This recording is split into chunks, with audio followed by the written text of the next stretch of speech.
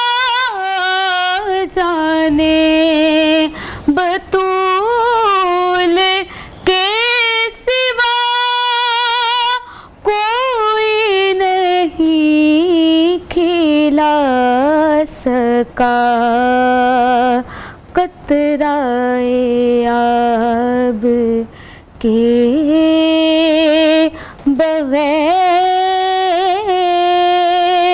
اتنے گلاب ریت پر، عشق میں کیا لٹائیے، عشق میں کیا بچائیے، عشق میں کیا لٹائیے، عشق میں کیا بچائیے، آل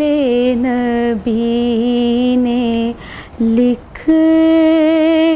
دیا سارا نصاب ریت پر، آل نبی نے لکھ دیا سارا نصاب ریت پر، جتنے سوال عشق نے آل رسول سے کیے، جتنے سوال عشق نے آل رسول سے کیے، ایک کے بعد ایک دیا سب نے جواب ریت پر، اور پیاسا حسین کو کہوں اتنا تو بے ادب نہیں، پیاسا حسین کو کہوں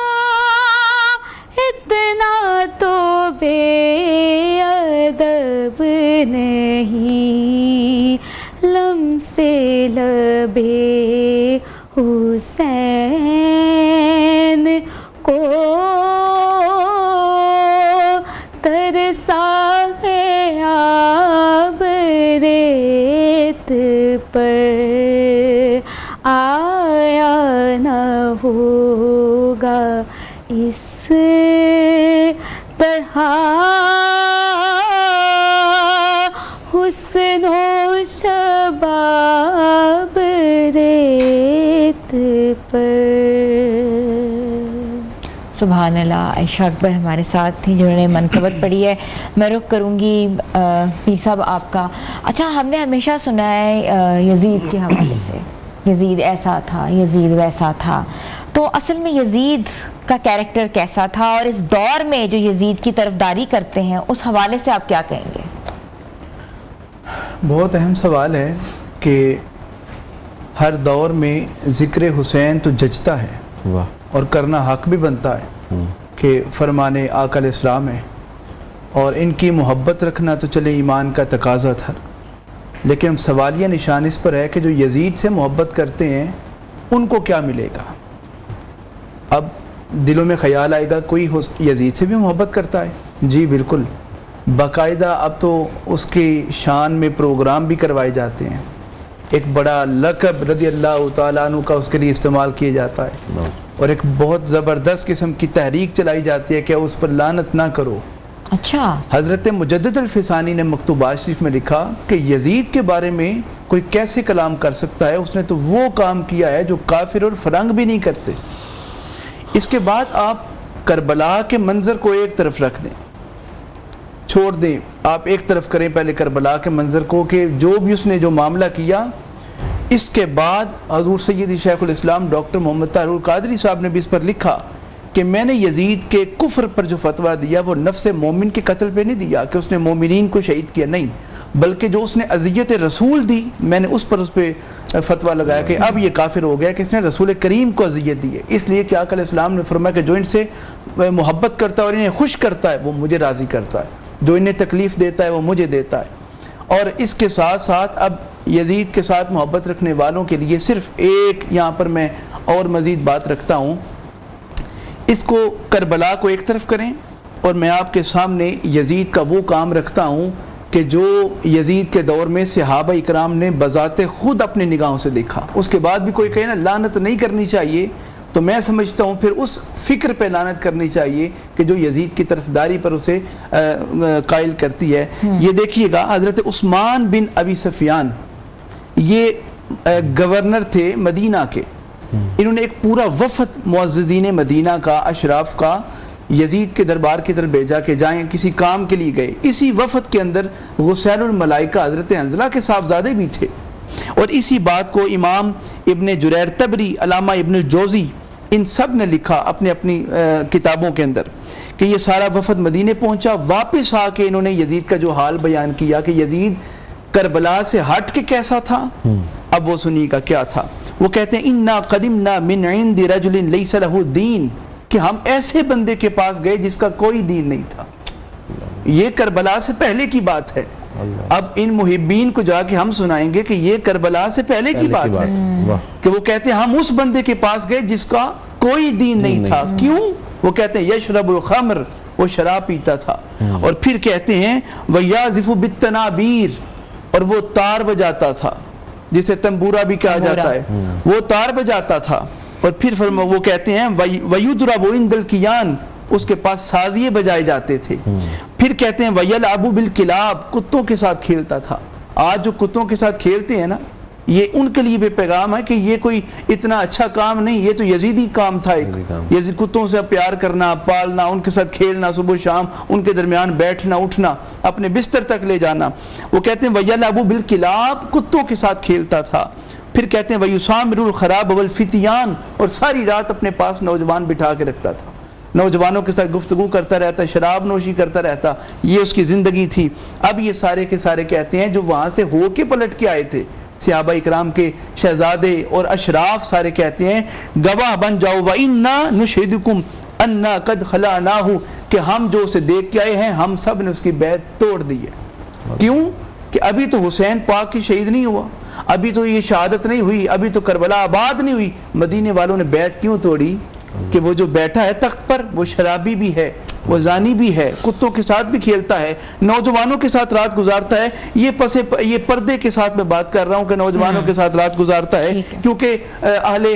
جو ہے وہ علم جو ہے وہ سمجھتے ہیں بہترین، اور یہ اتنی کوئی خاص بات نہیں کہ اچھے باپردہ اسے بیان بھی کیا جا سکے۔ تو پھر سننے والوں نے فَتَابَهُمُ النَّاسِ، سننے والوں نے کہا اگر آپ نے بیعت توڑ دی ہے تو پھر ہم نے بھی سن کے بیعت توڑ دی ہے۔ صرف یہیں تک نہیں، اب میرے پاس اس چیز کا حوالہ موجود ہوتا، عربی عبارت کے ساتھ میں ضرور پیش کرتا، لیکن میں بتاتا چلوں کہ یزید ہی وہ شخص تھا جس کے بارے میں